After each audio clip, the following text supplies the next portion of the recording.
So we are here with Rox Fontaine. We've actually known Rox for a hot minute.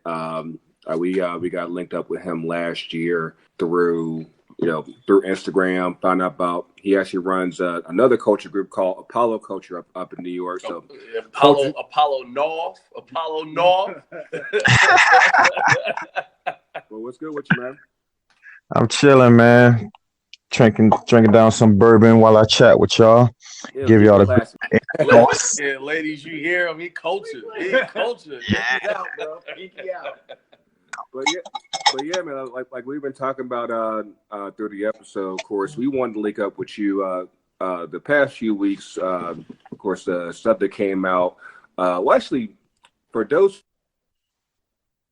apparently this issue has been going on pretty much since NYCFC has been started playing back in 2015, and articles recently came out talking about there's neo-Nazis within the supporters group. There hasn't been too much action by the front office. And what I found out was that Rox actually ran one of the supporters groups up there, the Third Rail, and I wanted to have you on and kind of get your perspective as far as what's been going on. So I wanted to go ahead and start off. So, tell me about I guess what you did with Third Rail and what was your role with them?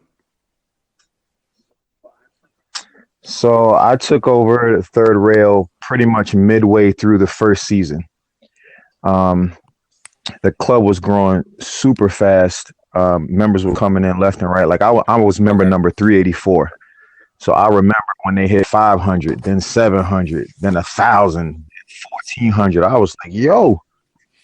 Anyway, long story short, halfway through the season. 1 second. I don't think it's this. All right. Well, it's not charging, so we got to fix that part first. Let me just take this out. There we go. And I'll plug this into the power bank. Yeah. Top 4. Let's chop it. Hold on. Check this quality. Can you hear us? All right, cool. Yep. So you were saying what was going on with Apollo with Third Rail? No, Third Rail. Yeah, so midway through the season, the group had grown to about 1,400 members, and for whatever reason, things fell apart. I don't know all the ins and outs and why and who and whatever, nor do I care. But shit hit the fan, and the president at that time he stepped down or was forced out or whatever. And they were like, all right, we need a president. Who wants to run? So by this time, I'd already been a member. I'd been out to events and stuff. I was trying to get on the board, actually, because they kept asking, yo, we need help with this. We need help with that. And I would apply, and I would never get a response. And then all of a sudden, nobody's there. They need a president. So I ran for president. I don't think anybody else ran. And I won. I got up. And I was like, I know exactly what to do. Because for me, the whole thing, right off the rip, the culture wasn't right. It was a free-for-all, you know what I mean? Brand new team. When playing in Yankee Stadium, nobody really knows each other. So everything is just a frenzy. And everybody's clawing for space. And who wants to be this and wants to be that. And trying to build a reputation and build a name and da-da-da-da. So it was just crazy. So I came in look, this is what we're doing. All this is wild, and this is the way it's going to go. So I started cleaning things up. The finances, that was a whole big thing. Nobody knew where the money was going. And mind you, you're talking about 1,400 people at $30 a head. That's a lot of money. Nobody know where it's at. Right. So I came in yo, where's the money? Who has the bank account? It was just a complete mess. So long story short, to skip all the nonsense, I took the group from a deficit of $4,000 to about $100,000 in revenue in my first season. I cleaned up a lot of mess, made a lot of noise, started resetting the culture of the Third Rail, did some cool stuff, and just really embedded myself in the culture of New York City Football Club and particularly the Third Rail.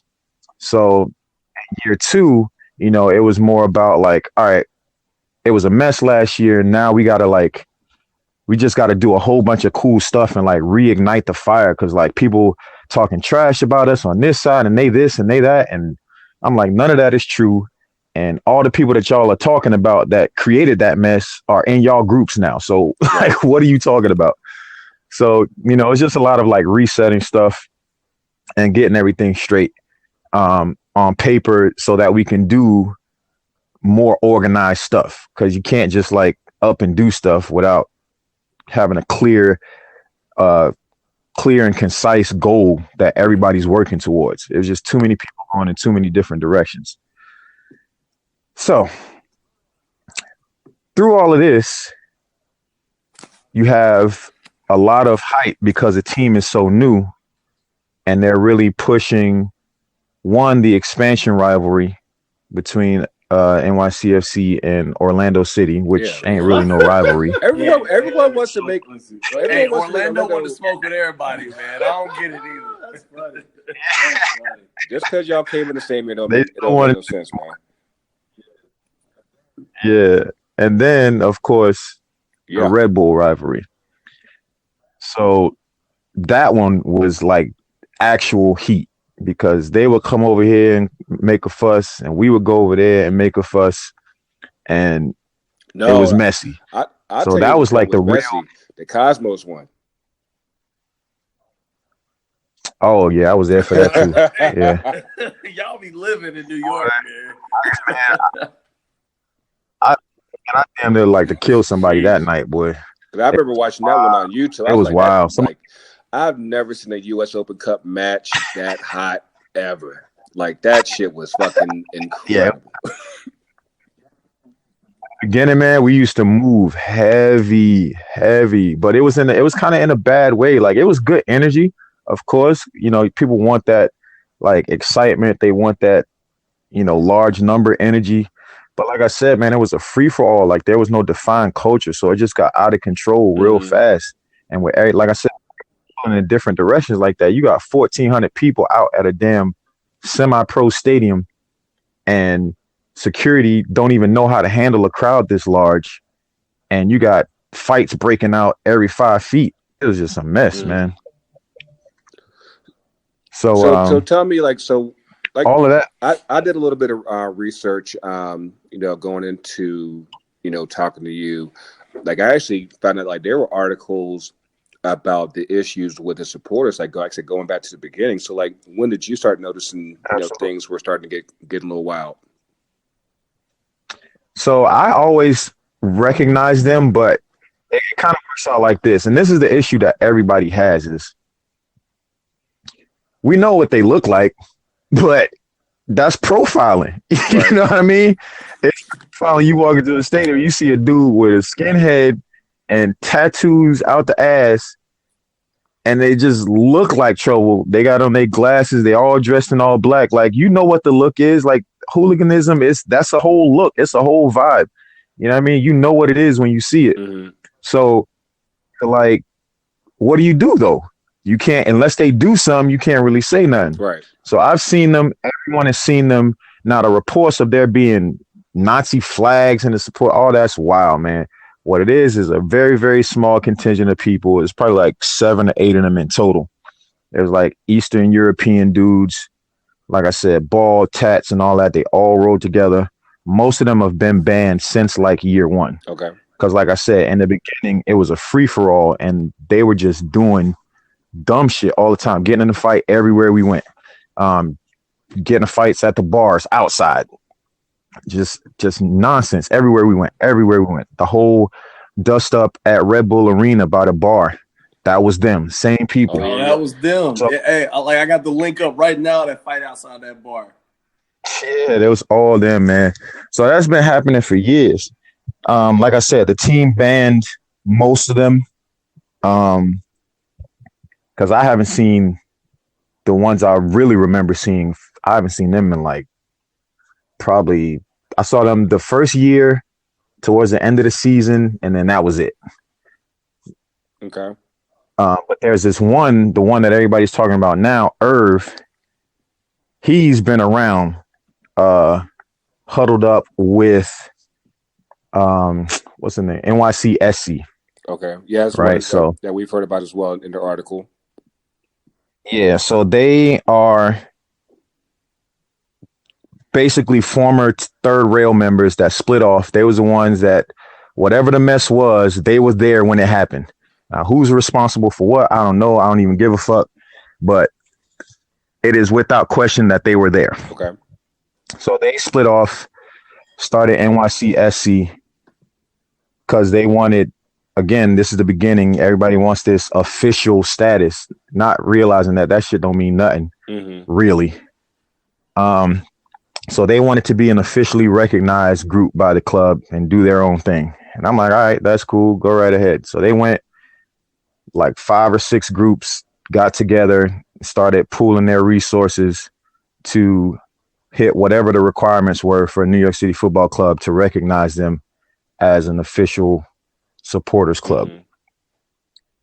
So in the midst of all that, Irv was hanging out with the Hooligans, and Hooligans are a member of NYCSC. So what their books look like and who's on their membership roster and all that, I don't know. I don't give a shit. But if you saw Irv, he was with them. That's without question. Gotcha. So all this questions about who he's with, it doesn't even matter. We know who he was rolling with. And that was by design, because he knew, all of them know, like, I don't play that shit. Like, don't bring none of that over here. That's not what a third rail is about. That's not what we doing. That energy don't belong here. It's not welcome at all. Gotcha. So let me ask kind of what you guys are doing up there with the third rail and the other supporters groups to kind of like say like fuck this fascist shit. Like what are things that you guys are doing to kind of isolate them outside the culture? Ain't no you guys. I can't tell you. Okay. Because I stepped down at the top of 2018. So what exactly caused you to... Yeah, what made you walk away? What made you walk away from the supporter culture? Because in my mind, the energy that... So like, right, in simple terms, right, supporters culture is about everybody sticking together. We all support the same team, and we all, despite our differences politically, religiously, or whatever, economically, we come together under the umbrella of this club and we celebrate football and we have fun together for game days. Right. 100% on that. What I was not on is all the dumb shit that half the supporters was trying to do, while the other half was trying to like, yo, we just trying to come to a game, cheer, sing, drink a couple beers and go home. Yeah, sounds familiar. Sounds familiar down here in Atlanta. It's the same everywhere. It's the same everywhere. It's not exclusive to New York City like this. It just is what it is. There's a large contingent of people that want to live one lifestyle of soccer, and there's a large contingent of people that want to live a whole nother one. And they always gonna clash.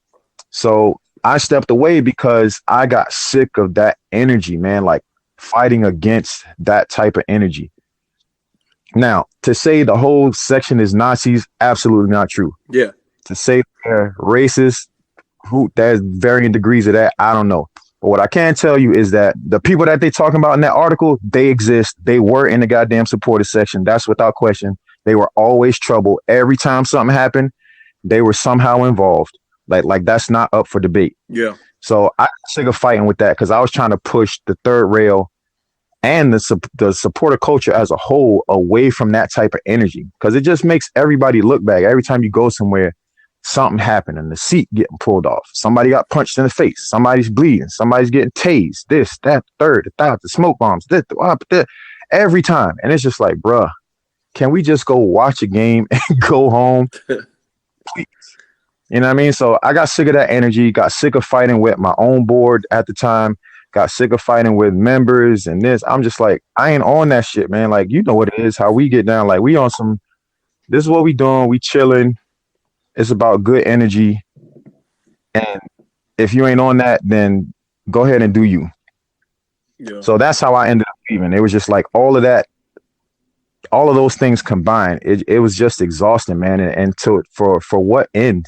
What do you get out of it? Absolutely nothing. All right, so Rox, I got a question, man. I know we've been talking about all this negative energy that's going through the culture up there, but highlight some of the positive energy that's coming through the culture that you got going with your NYCFC fans going on there. What are some things that brings you back to the game every weekend? What brings me back, man, is just building relationships around the stadium, in and around the stadium. You know what I mean? Hanging out at the dugout bar, super relaxed. You can pick any bar really in the area. There, obviously these were all primarily baseball bars until soccer came around. So now, everybody has kind of like the vibe down. They understand the energy a little bit better. Have y'all converted them into like full out soccer bars, or they still going to be like half soccer sometimes and half baseball still? No, it's going to be 80% baseball and it's going to be soccer. Get some of the pinstripes and NYC colors. Even though you and I have talked before, to me, there's no reason why in the world there's a New York City team that's taking the identity of a city from anywhere. Like New York should be New York and be proud of that shit. Right. But the problem is New York is everything and nothing at the same time. Mm-hmm. And this is the issue. This is the issue that's happening right now. Is for me, NYCFC's voice should be exclusively through the lens of hip hop. Period. Like you could fight me on it. You could debate it. I don't give a shit. For me, for NYCFC's voice, it kind of makes sense. All sense in the world.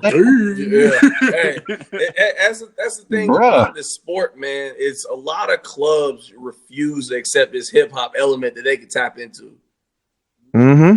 But you see everybody trying to get on it now. I just seen DC posting Gold Link with Rooney. I'm like, oh, what? Okay. Hey, you saw that? You saw the Lucci game in Dallas? That shit. Yeah, so that's my girl Bailey. So Bailey down there in Dallas, she's on it. Like she really embraced. The girl listens to everything, bro. Music nonstop all the time. So she really on that. It's like it's authentic with her. Mm-hmm. You know what I mean? I gotta brag about the home team, man. The fact that we had Goody Mob this past weekend. Goody Mob was in the stadium.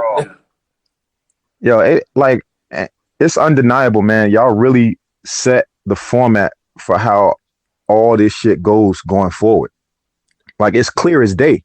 You see Philly switch their whole voice up on social media. They Instagram crack. They got I throw Philly. I'll shoot Philly some bail. They've always kind of had that Philly, like they've always had a little hip hop in it. But every time they did it, their fans would just like revolt against them. And that kind of goes back to like I think that the sentiment that you get with a lot of supporters, where like you have some supporters who want to have that Eurocentric kind of deal. But I'm like, I think it's possible that one, you can have that, but at the same time, you have a culture here that I think that is too good to deny. Whether it's hip hop, shit, depending on where you're at, like whether it be country music, like alternative, whatever, like there's plenty of shit to work with here, and it's a matter of incorporating all that into making something that's uniquely yours. And think about Austin FC when they come into play. Yeah. Think about their culture and how all the music. Austin, Nashville. Yeah, them to be themselves. Are we gonna do a For the Culture Nashville country twang version? Oh no. I mean, we're pro Memphis over here. We'll work it out. Yeah, but Rox, let's talk about Apollo culture. Yeah, boy. Now that's dope shit. I love the content and shit y'all do, man. I'm a fan. I'm a real fan of that shit. So tell how to get started, what you guys are working on now. So the whole idea behind Apollo Culture Club was really to execute on a bunch of ideas that I had that I wasn't able to see through because of all the nonsense I was dealing with at the time. So now it's like just complete freedom to be creative, to go in any direction I want to go in, when I want to go in it, and tell the stories that I want to tell, how I want to tell them, right? So what we did was we just like, yo, fuck all this like insular nonsense, right? What we're going to do is we're going to get out and we're going to go into spaces where our people already are and introduce them to the game. Because we all know the game is open, right? Yeah. Everybody welcome, come one, come all. But that's cool if you even have the idea of where to go to find it. And I'm like, that's not how you grow a thing. To grow something, like, you got to put effort into it. You want to grow a plant, you got to put the seeds in the ground. You know what I mean? You can't just like leave them somewhere on a table and be like, yo, grow.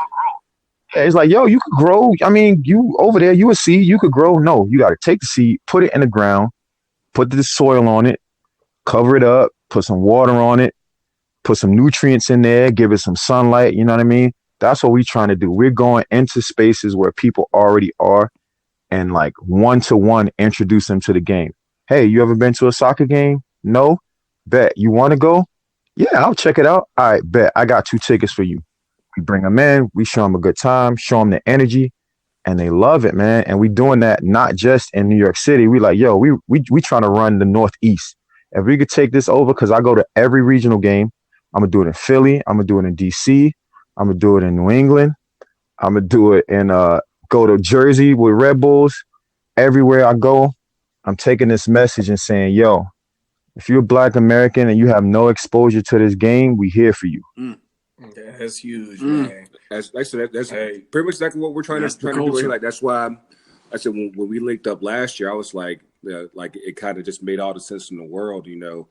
And I'm glad that, you know, we had a chance to finally get you on the show and, like, you know, really talk about, you know, bringing the culture together and kind of seeing what, you know, there is to do. Because, of course, like, New York in itself is its own phenomenon, and it's really about, there's way too many people in that city that don't have that regular exposure. That's like, yo, like, just get into it.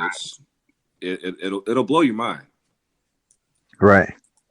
It's not even like, you know, if you look at websites like Fair Play for All, you know, these are organizations that are working in New York City just to get regular athletic access for any sport and public schools for Black and Latino kids. You know, like I said, this city is everything and nothing. If you got the bread, everything you could possibly imagine is available to you. But if you don't have that bread, then you kind of just existing here. And I'm like, there needs to be a space for people to get the exposure and Apollo culture. You know, one of the things I stress every time I talk about this is it's not just about playing soccer. I'm not out here trying to add an additional layer of commodifying Black bodies. I'm talking about going to kids and saying, yo, you want to be a journalist? Bring your talent to soccer. You want to be a photographer? Bring your talent to soccer. Yo, you interested in refereeing? You want to be a trainer? You know, there's so much opportunity in and around this game where, and all these spaces need more representation. We trying to bring that education, that awareness that this is a bubbling market, a relatively emerging market, and it's only getting bigger. Get in relatively early, build a name for yourself, work on your craft, learn this game, and come in here and create.